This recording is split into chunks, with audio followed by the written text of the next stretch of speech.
হরে কৃষ্ণ। আমি সঞ্জয়। আমার চ্যানেলের নাম সনাতনী কথা সত্য কথা। তো আজকে আবার এসেছি আরেকটি নতুন তত্ত্বকথা নিয়ে। আজকের কাহিনী যেটা আপনাদের সামনে আমি তুলে ধরছি সেটা শ্রীমদ্ ভাগবত গীতার মোক্ষ যোগ থেকে 47 নম্বর শ্লোক। বিশেষ গুরুত্বপূর্ণ আজকের এই আলোচনাটি।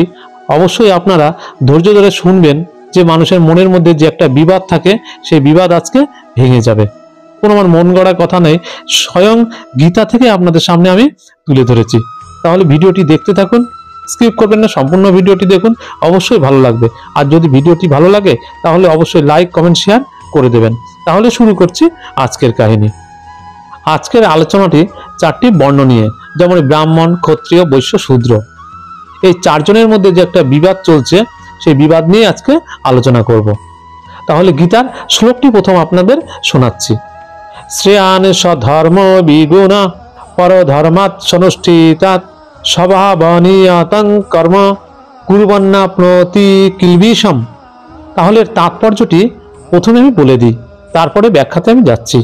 উত্তম রূপে অনুষ্ঠিত পরধর্ম অপেক্ষা স্বধর্ম অসম্যক রূপে অনুষ্ঠিত হলেও তা শ্রেষ্ঠকর। মানুষ স্বভাববিহিত কর্ম করে কোনো পাপ কাজে লিপ্ত হয় না।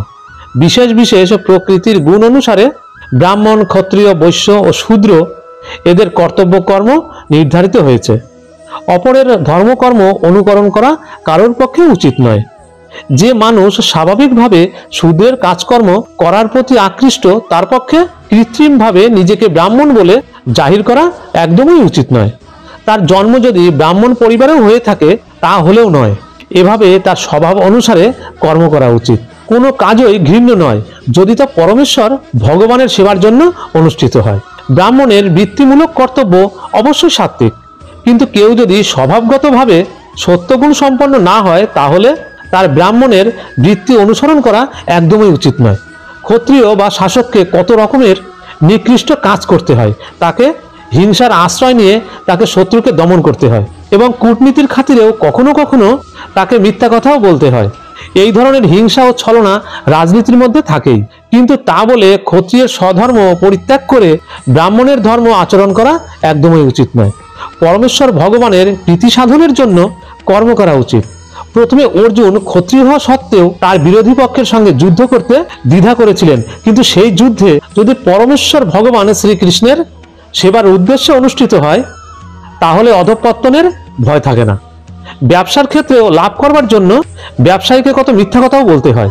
সে যদি তা না করে তাহলে ব্যবসায়ে তার কোনো লাভই হবে না। ব্যবসায়ী কখনো বলে, ও বাবু, আপনার জন্য আমি কোনো লাভ রাখছি না, কিন্তু সকলেরই জানা উচিত যে লাভ না করে ব্যবসায়ী বাঁচতে পারে না। সুতরাং ব্যবসায়ী যখন বলছে সে লাভ করছে না, তখন সেটিকে নিছক মিথ্যা কথা বলেই মনে করে নিতে হয়।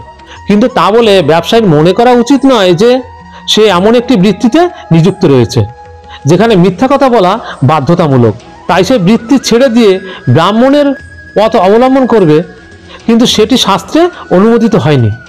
ক্ষত্রিয়, বৈশ্য, শূদ্র সে যাই হোক না কেন, যদি কেউ তার বৃত্তি অনুসারে পরমেশ্বর ভগবানের সেবা করেন তাহলে কিছুই আসে যায় না।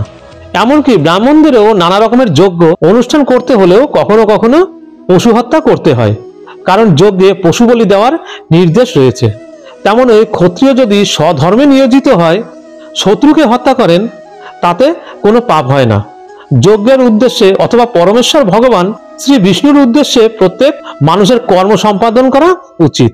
আত্মেন্দ্রিয় তৃপ্তির জন্য যা করা হয় তা হচ্ছে বন্ধনের কারণ। সিদ্ধান্ত স্বরূপ এখানে বলা যায় যে প্রত্যেকের উচিত তার স্বাভাবিক গুণ অনুসারে কর্মে নিয়োজিত হওয়া এবং তার মাধ্যমে কেবল পরমেশ্বর ভগবানের পরম কারণের উদ্দেশ্য সেবার সংকল্প গ্রহণ করা। তো এইটুকু ছিল আজকের কাহিনী। তবে ভিডিওটি সম্পূর্ণ না শুনে বা প্রমাণ না নিয়ে কেউ খারাপ কমেন্ট করবেন না। তো এখানে শেষ করছি আজকের ভিডিও। আগামী দিনে আগামী পর্বে আবার কোনো নতুন কাহিনী নিয়ে আসবো। ততক্ষণ আপনারা অবশ্যই ভালো থাকবেন, সুস্থ থাকবেন। হরে কৃষ্ণ।